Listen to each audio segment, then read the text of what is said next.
நம்ம சேனல் வீடியோஸை பார்த்தீங்க அப்படின்னா நம்ம சேனலுக்கான லிங்க்கை சப்ஸ்கிரைப் ஹியர் அப்படின்னு போட்டுட்டு நான் அதுக்கு கீழே ஆட் பண்ணியிருப்பேன். இந்த லிங்கை நீங்கள் கிளிக் பண்ணிக்கும் போது டேரெக்டாக நம்ம சேனலோட ஹோம் பேஜ் ஓப்பன் ஆகும்.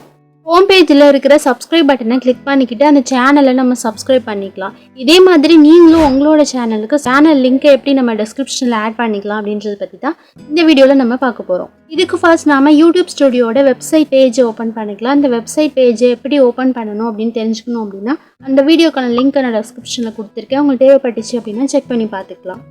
இப்போ சைடில் பார்த்தீங்கன்னா இந்த மாதிரி நிறைய மெனூஸ் இருக்கும். இதில் லாஸ்ட்லேருந்து செகண்ட் ஒன்னாக இருக்கிற கஸ்டமைசேஷன் அப்படின்ற இந்த மெனுவை கிளிக் பண்ணிக்கலாம். இதில் அப்படியே ஸ்க்ரோல் பண்ணிகிட்டே வந்தீங்க அப்படின்னா சேனல் URL அப்படின்ற ஒரு ஆப்ஷன் இருக்கும். அதில் பார்த்தீங்கன்னா இந்த மாதிரி HTTPS அந்த மாதிரி கொடுத்து ஒரு லிங்க் கொடுத்துருப்பாங்க. அதோட எண்டில் பார்த்தீங்கன்னா இந்த மாதிரி ஸ்கொயர் மாதிரியான ஒரு ஆப்ஷன் இருக்கும். அதை அப்படியே கிளிக் பண்ணிவிடுங்க. அதை கிளிக் பண்ணிட்டீங்க அப்படின்னா நம்ம சேனலோட லிங்கை காப்பி பண்ணிடலாம்.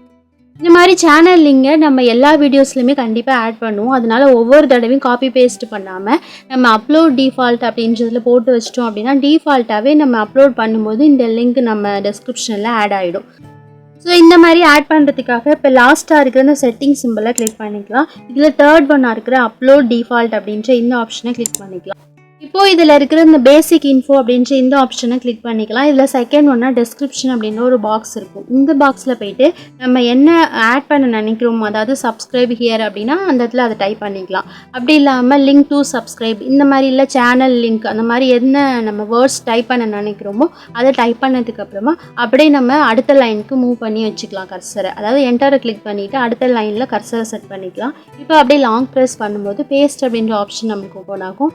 அதை கிளிக் பண்ணிட்டோம் அப்படின்னா நம்ம காப்பி பண்ண லிங்க் இந்த இடத்துல பேஸ்ட் ஆகிடும். இப்போ கீழே இருக்கிற சேவ் அப்படின்ற ஆப்ஷனை கிளிக் பண்ணிக்கலாம். ஃபைனலாக பப்ளிஷ் அப்படின்ற ஆப்ஷனை கொடுத்துட்டு நம்ம பப்ளிஷ் பண்ணிக்கலாம். நன்றி.